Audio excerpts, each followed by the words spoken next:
Aywa. Aywa. Alright, mga ka-idol ni RB Junior Vlog. Ngayon, tignan natin kung paano siya gumawa ng flat white. The number 1 in Saudi Arabia. Aywa. Ito siya ngayon, talagang sinuot na niya yung pang-supervisor niyang damit.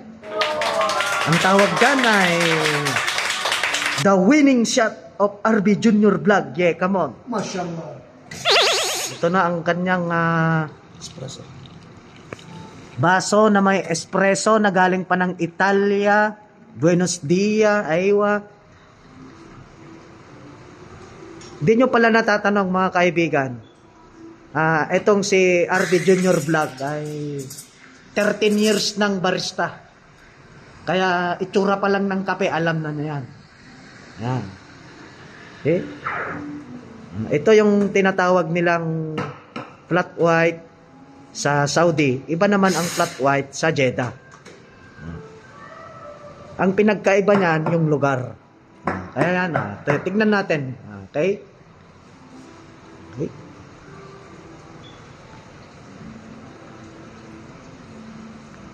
Aywa. Aywa. Aywa. Oho, mashallah, mashallah. Mashallah, mashallah.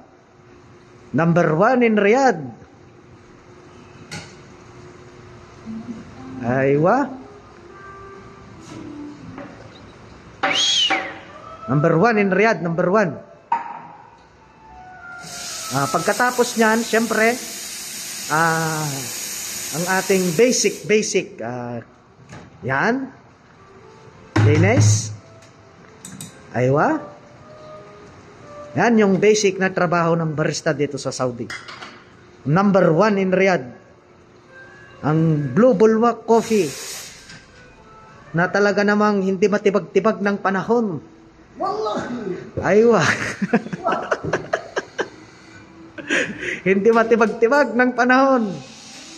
Ito ang aming muntihing shop na minsan ay punong-puno ng customer once in upon a time in China Sea. At ito ang aming number 1 cashier barista from the Fruit Basket of the North, Quezon City. At ang nagsasabing kumain ng gulay para tayo ay humaba ang buhay. Number 1 in Riyadh.